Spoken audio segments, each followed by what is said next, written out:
తెలుగు కథల సమాహారానికి స్వాగతం. ఇప్పుడు మనం వినబోయే ఒక కామెడీ కథ తిక్క కుదిరింది. రచన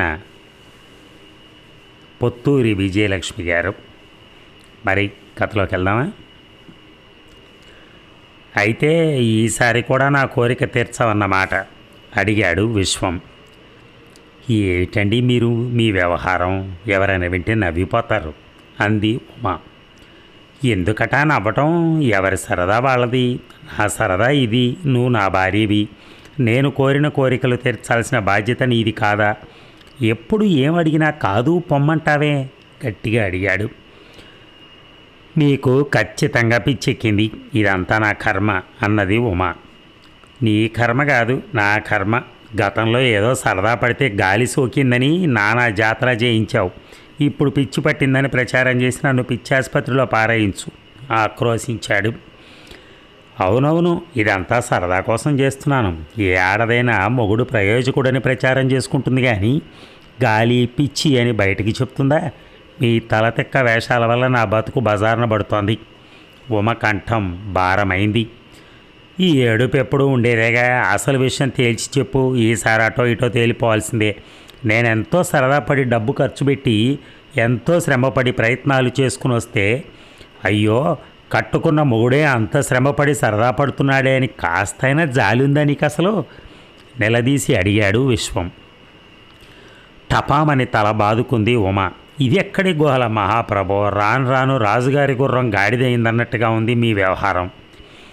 ఇంటి నిండా జనం, నలుగురు చూస్తే మన పరువేం కావాలి? ఆ మాత్రం ఇంగితం లేదు. ఏళ్ళొచ్చాయి ఎందుకు ఏడవనా? విరుచుకుపడింది. నువ్వు అంటే ఆ ఏర్పాట్లు కూడా నేనే చేస్తాను. ఈసారి నా సరదా తీర్చకపోయావంటే హిమాలయాలకు పోయి సన్యాసుల్లో కలిసిపోతాను అని గట్టిగా వార్నింగ్ ఇచ్చేసి గదిలోంచి బయటకు దూసుకుపోయాడు విశ్వం. అల్లుడి గదిలోంచి ఘర్షణ వినిపించి వంటింట్లోంచి వచ్చిన దుర్గ అతను బయటికి వెళ్ళటం చూసి గదిలోకి వచ్చింది. ఏమిటే మళ్ళీ గొడవ పడుతున్నట్టున్నారు అంది ఆదరంగా. ఏముంది, ఏదో పెటకం పెట్టారు, దినదిన గండంలా తయారైంది నా కాపురం అంది ఉమ కళ్ళొత్తుకుంటూ. ఏమిటో దిక్కుమాలిన వాళ్ళ, మన కర్మ కొద్దీ సంప్రాప్తం అయ్యాడు. పెళ్ళికి ముందు వ్యభిచారా, సిగరెట్లు తాగుతాడా, తాగుబోతా, జోదం ఆడతాడా అంటూ అన్నీ అడిగి తెలుసుకుని మరీ పిల్లనిచ్చాం. ఈ విధంగా ఏడుపిచ్చుకు తింటాడని ఊహించనైనా లేదు. ఎక్కడా కనీ విని ఎరగమమ్మా అని బాధపడి కూతుర్ని ఓదార్చింది. అయితే ఈ గొడవకంతా కారకుడైన విశ్వం పొలంగట్ల మీదుగా రయ్యమంటూ సైకిల్ దొక్కుకుంటూ పోతున్నాడు. సెంటర్కి వెళ్ళి మొదట ఆట చూసి రావటం అతని దినచర్య. ఈసారి మెత్తపడకూడదు. వేధవది సగం బ్రతుకు గడిచేపోయింది. తను ఇలా ఉపేక్షించి ఊరుకుంటే మిగిలింది కూడా నిస్సారంగా గడిచిపోతుంది అనుకుని దృఢ నిశ్చయం చేసుకున్నాడు. విశ్వానికి సినిమాలంటే మా చెడ్డ ఇష్టం. అసలు అతను పుట్టటమే సినిమా హాల్లో పుట్టాడు. అతని తల్లి నెలలు నిండాక ఒంటెద్దు బండిలో ఇద్దరు పిల్లల్ని మొగుడిని వెంటబెట్టుకుని పక్క ఊరు టూరింగ్ టాకీస్ సినిమాకి వెళ్ళింది. మొదటి పార్ట్ కాగానే నొప్పులు మొదలయ్యేసరికి సినిమాకు వచ్చిన ఆడంగులంతా పూనుకొని పురుడు పూశారు. ఆ పురిటి గుడ్డుని పక్కలో వేసుకుని హాలు వాకిలి దగ్గర పడుకుని సినిమా చూసి ఇంటికి వెళ్ళింది అతని తల్లి. అలా పుట్టినది ఆదిగా సినిమాలు చూస్తూనే ఉన్నాడు విశ్వం. పల్లెటూరులో ఉండేవాడేమో, సినిమాల వసతి తక్కువే.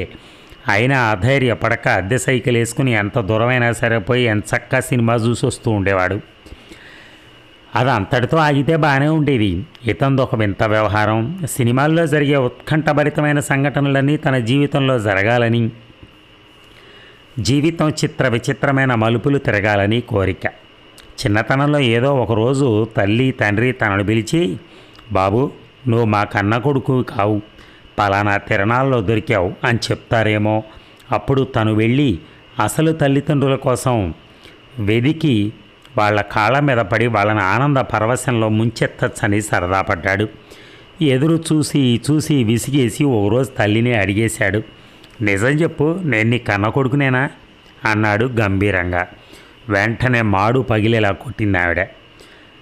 అక్కయ్యకి అన్నయ్యకి పెరిగేసి నీకు మజ్జిగ పోసానని అంత మాట అంటావా అంట్ల వెదవా?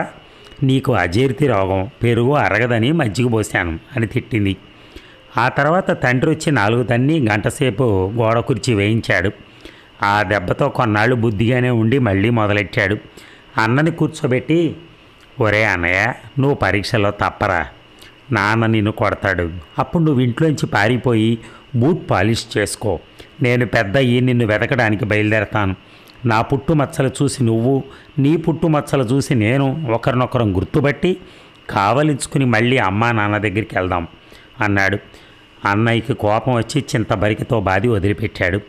ఆ తర్వాత కొన్నాళ్ళకి అక్క దగ్గరికి వెళ్ళి, అక్క, ఒకవేళ నిన్నెవడైనా మానభంగం చేస్తే నాకు ఉత్తరం రాసిపెట్టి నువ్వు చెట్టుకు ఊరేసుకుని చచ్చిపోవే. నేను నిన్ను అన్యాయం చేసిన వాడి మీద పగ తీర్చుకుని జైలుకి వెళ్తాను అన్నాడు ఆశగా. అక్క బోరున ఏడ్చి వెళ్ళి తల్లితో చెప్పింది. అంతే, ఆవిడ వెంటనే గరిట కాల్చి వాత పెట్టింది. అలా గడిచిపోయింది విశ్వం బాల్యం అంతా. యవ్వనంలోకి అడుగుపెట్టాక చదువు అంతగా వంట పట్టకపోయినా కుర్రాడు బాగానే ఉంటాడు కాబట్టి పొరుగురులో కాస్త కలిగిన కుటుంబం వారు తమ ఏకైక పుత్రికనిచ్చి పెళ్లి చేశారు. ఆ పెళ్లిలో కూడా మామగారు కట్నం ఇచ్చుకోలేకపోతే తండ్రి కోపగించి లేవరా పీటల మీద నుంచి అంటాడేమో అని తను పెళ్లి కూతురి దీనవదనం చూసి ఒక డైలాగ్ కొట్టి పెళ్లి కూతురు మెడలో పుస్తకట్టి అందరి ప్రశంసలకు పాత్రుడు అవ్వాలని ఎంతో సరదా పడ్డాడు. నవ్వుకుంటూ భుజం భుజం రాసుకుంటూ పెళ్లి పందిట్లో తిరుగుతున్న వియ్యంకులను చూసి అలా ఇకిలించుకుంటూ తిరిగే బదులు ఎంచక్క కొట్టుకు చావరాదు అని విసుక్కున్నాడు. ఆ రాత్రి శోభనం గదిలోకి రాగానే భార్యను పలకరించి, నువ్వెవరినైనా ప్రేమించావా? ప్రేమిస్తే భయపడకుండా చెప్పు, నా విశాల హృదయంతో నిన్ను క్షమిస్తాను అని పీక్కు తిన్నాడు. అదే అలాంటిదేం లేదు అనేసింది ఉమ. అతనికి మహా చిరాకేసింది. జీవితం ఇంత ఇలా చప్పగా సాగిపోతూ ఉంటే ఇక మలుపు తిరిగేది ఎప్పుడు? అందుకే సరే ఓ పని చెయ్యి, నువ్వు ప్రేమించకపోతే పోయావు, నేను ఒక అమ్మాయిని ప్రేమించాను. మా అమ్మ నాన్న బలవంతం మీద నిన్ను పెళ్లి చేసుకున్నాను. మనిద్దరం లోకం దృష్టిలో మాత్రమే భార్యాభర్తలం. నువ్వు దిండు తీసుకుని కిందేసుకుని పడుకో, నేను మంచమే పడుకుంటాను. నా ప్రేమ కోసం పూజలు అవి చేసుకో, నెమ్మదిగా నా మనసు మార్చుకుంటాను అన్నాడు. వెంటనే తలుపు తీసుకుని బయటికి వెళ్ళిపోయింది ఉమ. తల్లితో జరిగిందంతా చెప్పింది. ఆవిడ వెళ్ళి భర్తను లేపింది. ఆయన వెళ్ళి వియ్యంకొని లేపాడు. బయట పెద్ద పంచాయతీ. కొడుకు వ్యవహారం దాచి పెళ్లి చేశారని ఆడపెళ్లివారు ధ్వజమెత్తారు. మా వాడికి అటువంటి వ్యవహారాలేం లేవని చెప్పారు మగ పెళ్లివారు. చివరికి అసలు నాయకుడిని ప్రవేశపెట్టారు.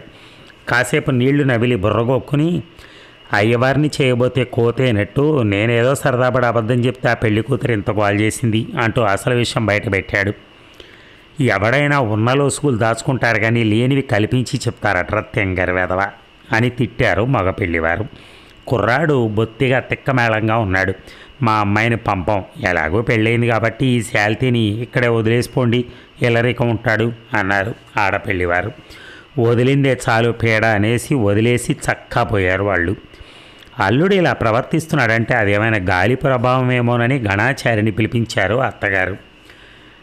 అతగాడు పరీక్ష చేసి మొండి దెయ్యం పట్టిందని నిర్ధారించి నిమ్మకాయలు కోసి ధూపం వేసి విశ్వాన్ని వేపమండలతో చావబాది దెయ్యాన్ని సీసాలో బంధించి దండిగా పారితోషికం పట్టుకుపోయాడు.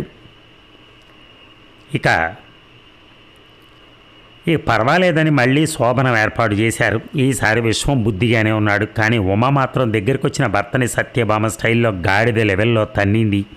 దాంతో అతని కాపురం సజావుగా సాగటానికి మరొక 10 రోజులు పట్టింది.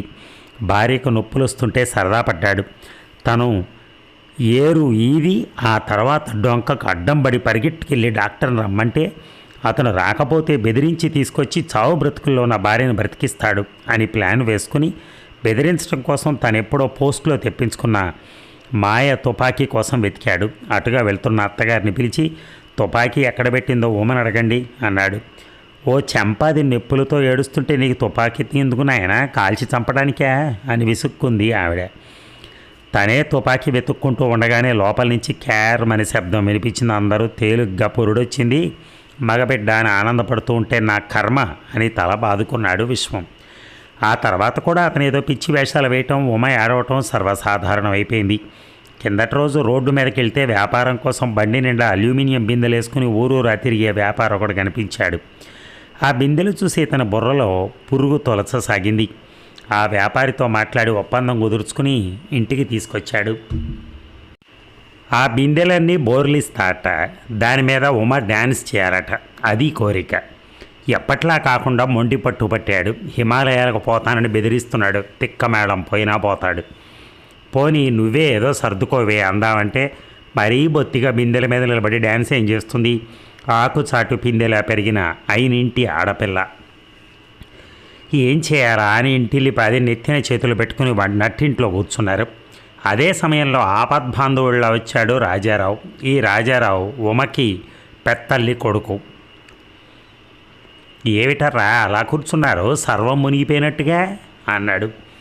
విషయమంతా వివరించి కళ్ళనీళ్లు పెట్టుకుంది ఉమ తల్లి. దీర్ఘంగా ఆలోచించాడు రాజారావు. మీరేం భయపడకండి, బావగారి తిక్క నేను కుదురుస్తాను అని హామీ ఇచ్చాడు. సినిమా నుంచి వచ్చిన విశ్వం రెక్కపుచ్చుకుని బయటికి లాక్కుపోయాడు. ఏమిటలా ఉన్నారు అని అడిగి విషయం తెలుసుకున్నాడు. ఈ మనుషులంతా ఇంతే బావగారు, పొద్దస్తమానం వండుకోను తినను నిద్రపోను తప్పించి ఓ త్రిల్లో ఉండదు పాడో ఉండదు. ఏ జీవితం వెధవ జీవితం, మలుపులు తిరగని బ్రతుకు ఓ బ్రతికేనా? నాకు మీలాగే బోలెడు సరదాలున్నాయి, ఏ లాభం తీరిచస్తేనా? మొన్న మా అత్తారింటికి వెళ్ళినప్పుడు నా మరదలను పట్టుకుని మీ అక్కకు బుద్ధి చెబుదాం, నువ్వు నన్ను ప్రేమించినట్టు నటించు, మీ అక్క చూస్తూ ఉండగా నన్ను ముద్దెట్టుకో, నా పక్కలోకి వచ్చి ఉత్తుత్తినే పడుకో అన్నాను. వినలేదు సరిగదా, లాగి లెంపకాయ కొట్టింది. నీతో ఇలాంటి వెధవేషాలు వేస్తే ఆనక నాకు పెళ్లి కావద్దా అంది. పోనీలే అని మా బావమరిదిని పిలిచి నువ్వు వెనక్కి తిరిగి నుంచోరా, నేను నిన్ను అడుగు మీద తంతాను పలానా సినిమాలో లాగా అన్నాను. వదిలే బావా, నువ్వే వెనక్కి తిరుగు, నేను దంతాను వెరైటీగా ఉంటుంది అన్నాడు. కాస్తంతైనా కళాదృష్టి లేని మనుషులతో ఎలా చేస్తాను చెప్పండి, ఏళ్లతో మనకి ఎందుకు కానీ మన ఇద్దరమే కూడబలుక్కుని మన సరదా తీర్చుకుందాం అన్నాడు. విశ్వానికి బోలెడంత సరదా వేసింది. ఇన్నాళ్లకు తనకు తగినవాడు దొరికాడు, ఏం చేద్దాం చెప్పండి అన్నాడు. రేపు మీరు పొలం బయలుదేరే ముందు నేను బండి ఇరుసు లాగేస్తాను, మీరు అందరికీ పేరు పేరున చెప్పి పిల్లాన్ని ముద్దెట్టుకుని నిన్ను నాకంటే పెద్ద రైతుగా చూడాలనుందరా అని చెప్పి బండెక్కి వేగంగా తోలండి. ఊరు చివరికి వెళ్ళేసరికి బండి బోల్తా పడుతుంది, మీరు దొర్లి పల్లంలో పడతారు, మీ బుర్ర పగులుతుంది. మాకు కబురు తెలిసి హుటాహుటి హాస్పిటల్కి తీసుకెళ్తాం, ఆపరేషన్ చేయాలంటాడు డాక్టర్. ఆపరేషన్ థియేటర్ తలుపు మూసుకుంటుంది, ఎర్ర లైట్ వెలుగుతుంది. డాక్టర్లంతా టోపీలు పెట్టుకుని మూతులకి గుడ్డలు కట్టుకుని వస్తారు. పెద్ద లైటు వెలుగుతుంది. రక్తం బాటిలు, ఆక్సిజన్ సిలిండరు. డాక్టరు బయటకు వచ్చి పెదవి విరుస్తాడు, మొహం మీద గుడ్డ కప్పుతాడు. అంతా గొల్లుమని ఏడుస్తారు. ఇంటికి వస్తాం, మిమ్మల్ని కుర్చీలో కూర్చోబెట్టి స్నానము, ఆ తర్వాత బొట్టు పెట్టి పూలదండ, పాడే మీద అంతిమయాత్ర, ముందు కొండతో నిప్పు పట్టుకుని ఏడ్చుకుంటూ మీ నాన్న, చితి మీద మీరు, చితికి నిప్పు, ఎగసిన మంటలు, పెడిల్న కపాల మోక్షం. వింటున్న విశ్వం కెవ్వు నరిచాడు. చాలే నోర్మయ్ అన్నాడు వణికిపోతూ. అది కాదు బావగారు, నాకు సరదాగా ఉంది అని బ్రతిమారాడు రాజారావు. మండినట్టే ఉంది నీ సరదా, పిల్లికి చెలగాటం ఎలక్కి ప్రాణ సంకటం అంటే ఇదే, మళ్ళీ మాట్లాడావంటే పళ్ళు రాలగొడతాను అన్నాడు. సరే ఏం చేస్తాం, మీరు సహకరించట్లేదు, భవిష్యత్తులో మనసు మార్చుకుంటే నాకు కబురు ఎట్టండి, వచ్చి బండి ఇరుసు పీకేస్తాను అని హామీ ఇచ్చాడు. బెదిరిపోయిన విశ్వం మళ్ళీ ఎప్పుడు థ్రిల్లు జోలికి వెళ్ళలేదు. జీవితం మలుపులు తిరగాలని కూడా అనుకోలేదు. దెబ్బకు దెయ్యం వదిలింది, తెక్క కుదిరింది. అదండి పొత్తూరి విజయలక్ష్మి గారి ఆ కలం యొక్క పదును అలా ఉంటుంది. ఆమె రాసేవన్నీ కూడా ఇలాగే హాస్యభరితంగా చాలా బాగుంటాయి. థ్యాంక్ యూ వెరీ మచ్, ధన్యవాదాలు.